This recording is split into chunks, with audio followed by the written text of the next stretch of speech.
तो ये कहानी है हम लोग के प्रोटैगनिस्ट नानगोंग यांटियान के बारे में, जो तो कहानी के शुरुआत में ये कह रहा था कि बाकी सभी शिकारी प्रोटैगनिस्ट के जैसा ही वो जब इस कल्टिवेशन से भरे हुए दुनिया के अंदर आया था तब उसे भी अपना गोल्डन फिंगर यानी कि सिस्टम सब मिला था, जिसकी मदद लेता हुआ बाकी सबको जो हासिल करने में पूरा जिंदगी बीत जाता है वो तो बहुत ही आसानी के साथ एक ही साल में वो हासिल कर लेता है। और जिसके बाद हर तरह का डिवाइन मार्शल आर्ट और हेवनली मिस्टिक फायर को मास्टर करना तो यांटियान के बाएं हाथ का खेल हो चुका था। और आखिर तक वो इतना ही पावरफुल बन जाता है कि दुनिया के सबसे पावरफुल 7 सेंट भी आके तो उसके डिसाइबल बनने के लिए उतावले होते हैं। और कहानी यहीं पर ही खत्म नहीं होता, क्योंकि इसके बाद यांटियान दुनिया का सबसे पावरफुल जो 9 हेडेड डीमन गॉड था उसे इतनी बुरी तरीके से हराता है, जो तो हार मानता हुआ टियान को अपना बॉस बना लेता है। और जिसके बाद 9 हेडेड डीमन के अंदर जितने सारे डीमन थे सब भी तो टियान का गुलाम बन जाते हैं। और आखिर में बच जाता है इस कहानी का मेन विलन, जो कि एक ड्रैगन था जिसका नाम वर्मिलियन प्राइमोर्डियल ड्रैगन बताया जाता है, जिसका सील तोड़ते ही तो वो बच्चों लड़ने के जगह झटपट करके टियान को ही अपना मालिक मान के टियान का माउंट बन जाता है। और इसी के साथ सीन प्रेजेंट में आता है, जहाँ पे तो यांटियान वार्डलम में बैठा बैठा हुआ से लेता हुआ सोच रहा था कि आखिरकार मैं इस कल्टिवेशन से भरे हुए दुनिया के अंदर आया क्यों था, यहाँ पे आने के बाद मुझे आखिर मिला ही क्या। इस दुनिया पे आने के बाद सिस्टम का दिया हुआ हर एक मिशन को कंप्लीट करता हुआ और हर एक दुश्मन को मारने के बाद इतने पावरफुल बन के मुझे क्या मिला, सिर्फ बोरियत से भरा हुआ जिंदगी। पर तब भी टियान तो अपने आप को दिलासा देते हुए कह उठते हैं कि अरे ये मैं क्या कर रहा हूँ, मैं तो इस दुनिया का सबसे पावरफुल इंसान हूँ, मैं अगर चाहूँ तो कुछ भी कर सकता हूँ, तो ये बोरियत क्या ही है, इससे तो मैं चुटकी बजाते ही दूर कर दूंगा। और आखिर मैं इस बोरियत को हराऊं तो हराऊं कैसे। और ये कहता हुआ तो वो टियान सच्ची में एक चुटकी बजाता हुआ अपने पास तरह तरह का पकवान ले आता है, जो सब कुछ देखने में ना सच्ची में बहुत ही लाजवाब लग रहा था। पर इतने सारे लाजवाब पकवान से भी टियान का जी नहीं भरता है, जो तो और एक बार चुटकी बजाता हुआ दुनिया के सबसे पावरफुल हथियार को अपने पास बुला लेता है। और ये सब ट्रेजर इतने ही पावरफुल थे कि अगर किसी को एक भी मिल जाता है ना तो उसके लिए तो एक आधे कॉन्टिनेंट के ऊपर राज करना आसानी हो जाएगा। और पहले जैसे ही इससे भी टियान का जी नहीं भरता है, जो तो 2 बार से टोनी चच्चे की तरह स्नैप करता है। और इस पर स्नैप करते तो टियान के पास बहुत सारे बहुत खूबसूरत से लड़की आ जाते हैं, जो तो आते ही ना तरह तरह तरीके से टियान को रिझाना स्टार्ट कर देता है। लेकिन इन सब से भी तो सख्त लौंडे का दिल नहीं पिघलता, जो तो इन सब को वापस भेजता हुआ सोचता है कि मैं आखिर अपनी जिंदगी में क्या ही करूं। कोई भी एक आम इंसान का दिल इतना ही छोटा है कि उसके अंदर अगर एक बूंद पानी खुशी का गिर गया तो वो तो बहुत खुश हो जाता है, लेकिन मेरा दिल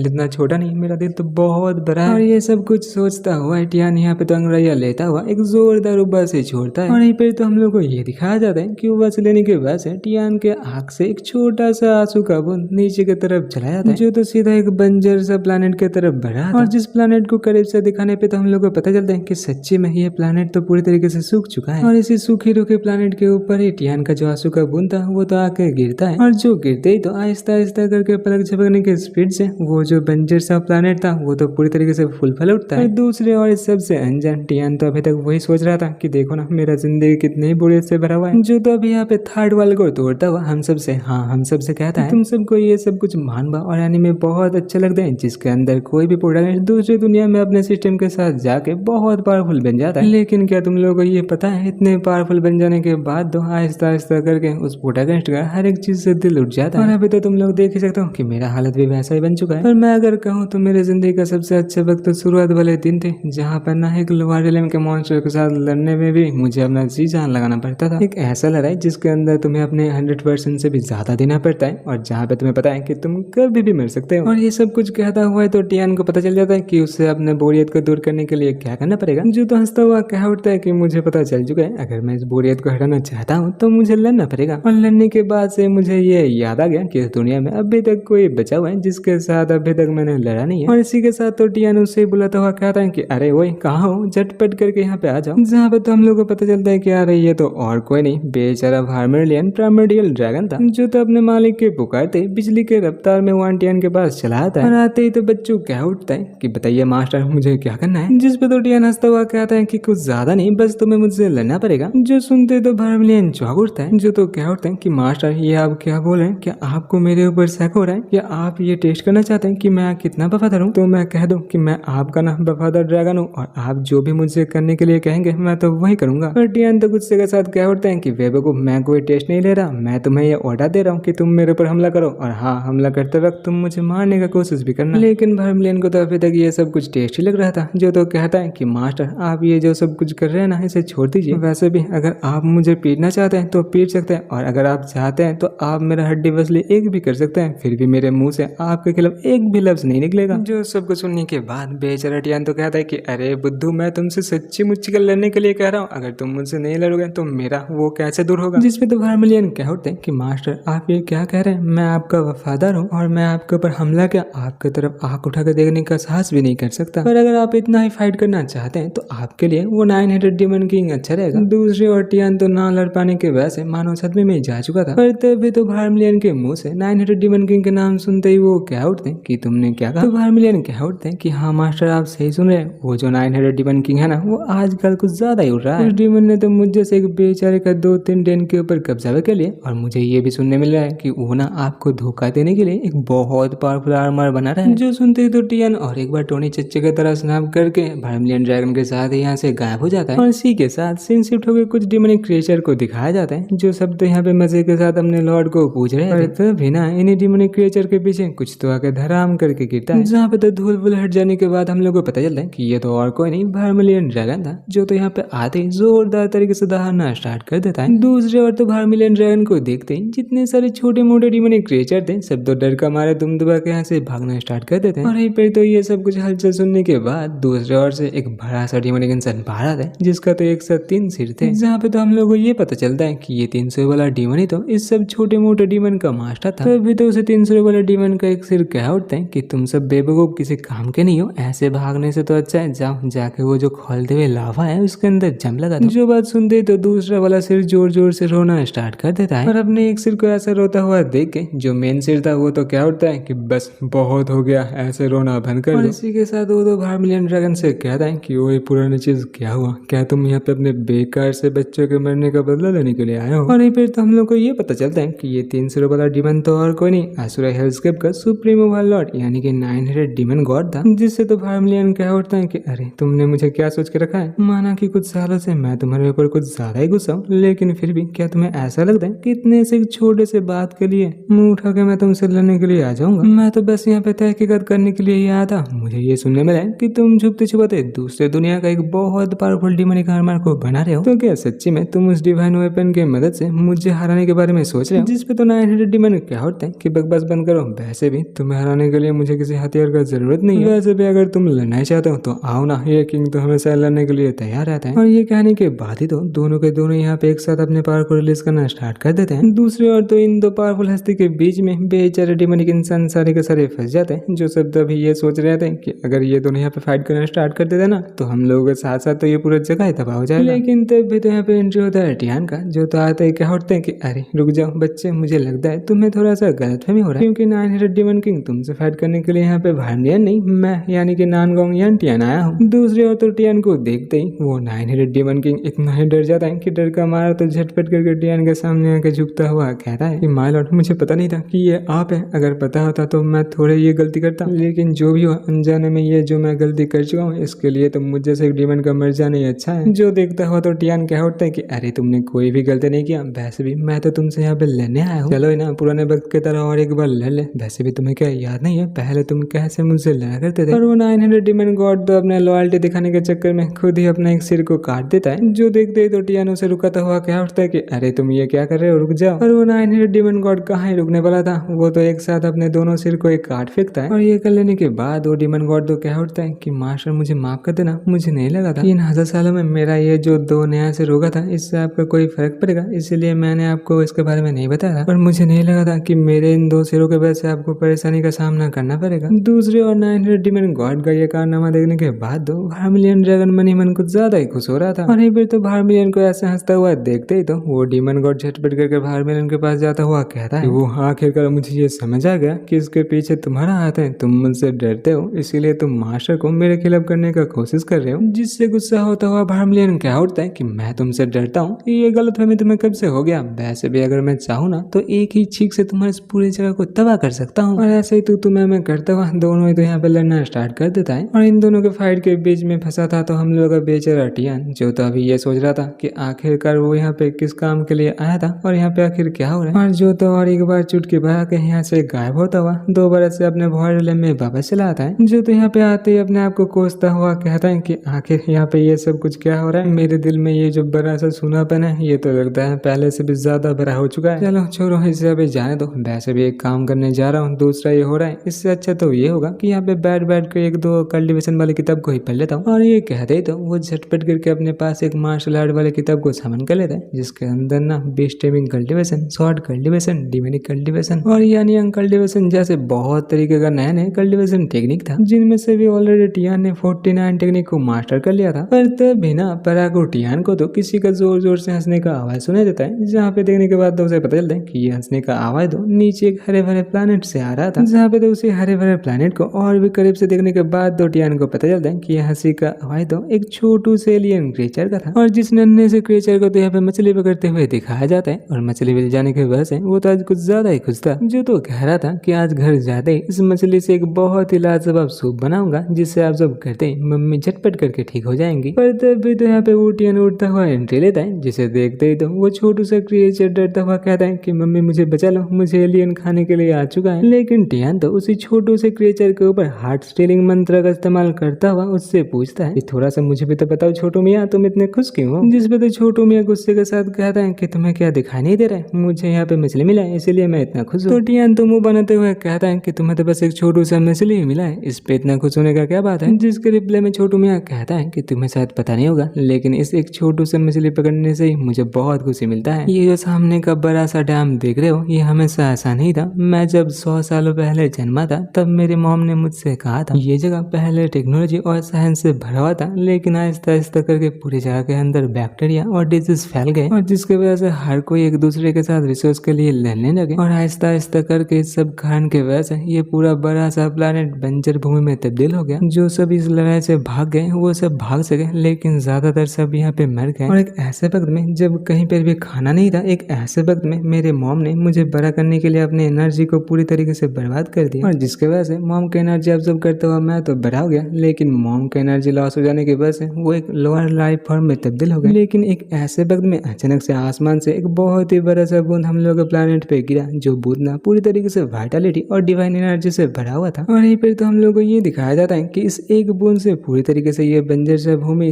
देखते देखते बहुत सारे फूल फल से भर उठते हैं। तो ये सब कुछ सुन ही रहा था, पर तब भी ना टियान को तो पानी के अंदर कुछ ज्यादा ही हलचल होता हुआ दिखाई देता है, जहाँ पे तो हम लोग को ये पता चलता है कि छोटू मियाँ के हुक पे तो इस बार कुछ ज्यादा ही बड़ा सा मछली फंस चुका है, और जिस बड़े से मछली को पकड़ने के चक्कर में तो वो छोटू मियाँ अपने पूरे पावर को लगा देता है, पर इससे भी कुछ नहीं होता है। उल्टे तो उस बड़े मछली के पावर के वजह से छोटू मियाँ ही खींचता हुआ चला जाता है। और ये सब कुछ सुनने के बाद और छोटू मियाँ का ये हाल देखने के बाद भी तो टियान को थोड़ा सा भी मजा नहीं आ रहा था, पर फिर भी तो छोटू मियाँ का मदद करने के लिए टियान अभी उसी पानी के अंदर जो मछली था उसी की तरफ देखते हैं, जिसका पावर और स्पीड तो छोटू से कुछ ज्यादा ही था। और इसीलिए तो इस बार झटपट करके छोटू मियाँ का जो फिशिंग रॉड था उसके ऊपर अपना पावर का इस्तेमाल करता हुआ जो बड़ा सा मछली था उसे बाहर निकल लेता है। पर ये मछली इतना ही बड़ा और भारी था कि छोटू का जो रस्सी था वो तो एक ही झटके में टूट जाता है, और जो रस्सी टूटते ही तो छोटू मियाँ पीछे की तरफ धड़ाम करके जा गिरता है, जिससे तो टियान कह उठता है कि मुझे दोष मत दो, वैसे भी मैं तुम्हारा मदद करने की कोशिश तो कर रहा था, लेकिन तुम्हारी ये रस्सी तुम्हारा साथ नहीं दिया। जिस पे तो छोटू मियाँ टियान को शुक्रिया कहता है, और टियान को शुक्रिया कहने के बाद वो तो दोबारा से उठ खड़ा होकर जोर जोर से हंसना स्टार्ट कर देता है। जो देखते हो तो टियान चौंकता हुआ कहता है कि अरे क्या हुआ, तुम्हारा मछली चला गया, फिर भी तुम इतने हंस क्यों रहे हो? छोटू मियाँ तो कहता है कि इसके बारे में तो मुझे भी पता नहीं, लेकिन हाँ मुझे अब यहाँ हंसने का बहुत जी कर रहा है। हो सकता है कि पहली बार मैं कितने बड़े मछली को पकड़ने की कोशिश किया और जिसके साथ लड़ते हुए मुझे मजा आया, या फिर ये भी हो सकता है कि मैंने पहले एक मछली पकड़ लिया था इसलिए ये बड़ा सा मछली चला गया, इससे मुझे कोई फर्क नहीं पड़ा। वैसे भी बड़े बुजुर्ग हमेशा ये कहा करते हैं कि हमेशा खुश रहने से अच्छा होता है। चलो मैं अभी घर चलता हूँ, तुम भी अपने घर चले जाओ। और हाँ अंकल, नेक्स्ट बार जब आप यहाँ पे आएंगे तो अपने साथ एक फिशिंग रॉड ले आना, ताकि हम दो एक साथ बैठ के मजे के साथ मछली पकड़ सके। फिर जाते हुए छोटू मियाँ के तरफ माइंड लिंकिंग टेक्निक का इस्तेमाल करते हुए टियान तो सोचते हैं कि मैं तुम्हें आज दिखाऊंगा कि मेरे दिल में इस सब कुछ का कोई मायने नहीं है। और इसी टेक्निक का इस्तेमाल करता हुआ टियान तो छोटू मियाँ से कहता है कि छोटू मियाँ मुझे तो पता नहीं कि तुम इतने खुश क्यों हो, लेकिन चलो मैं आज तुम्हें दिखाता हूँ कि इस छोटे से दुनिया के बाहर भी कितना कुछ है। पर छोटू तो उल्टा कह उठता है कि मुझे और ज्यादा खुशी नहीं चाहिए, क्योंकि मुझे पता है कि मैं इतना खुश क्यों हूँ। जो सुनते तो टियान झटपट करके अभी छोटू को इसका कारण पूछता है, पर यहीं पर तो हम लोग को ये दिखाया जाता है कि टियान का डिजायर छोटू के दिमाग के अंदर घुसने की जगह तो उल्टा छोटू का डिजायर टियान के दिमाग में आ घुस जाता है। और यहीं पर तो छोटू रिप्लाई देता हुआ कहता है कि मेरी खुशी का कारण मेरी मॉम है, और जितने दिन तक मेरा मॉम ठीक और अच्छी है उतने दिन ही मैं खुश हूँ। और छोटू का इतना सारा खुशी तो टियान के दिल में जो सुनापन था उसे तो एक ही झटके में फुल कर देता है। जहाँ पे तो टियान अपने हाथ की तरफ देखते हुए चौंक गया था, क्योंकि अभी तो उसका हाथ कांप रहा था। यानी कि पैसा, खाना और लड़की से भी टियान को जो नहीं मिला था वो अभी उसे एक छोटू सा इमोशनल बॉन्ड से मिल चुका है। और इसी के साथ इतने सालों के बाद वो तो झटपट करके अपने सिस्टम स्पेस में घुस जाता है और जहाँ पे आते ही तो सिस्टम साहब झटपट करके टियान का बात सुनने के लिए तैयार हो जाता है। जिससे तब टियान क्या होता है कि पहली बार जब तुम्हारे साथ मेरा मुलाकात हुआ था तब तुमने मुझे कहा था कि मैं लाखों में आने वाला एक जीनियस हूँ और मेरी किस्मत में कल्टीवेशन है और इसीलिए तुम्हारे बात मानता हुआ तुम्हारे हर एक मिशन को कंप्लीट करते हुए डिमोनिक इंसानों और जो भी हो सबको हराने के बाद मैं आखिरकार इतना पावरफुल बन गया। तो सिस्टम साहब क्या होता है कि हाँ प्लेयर तुम सही कर रहे हो, तुम हर एक मिशन को पूरा कर चुके हो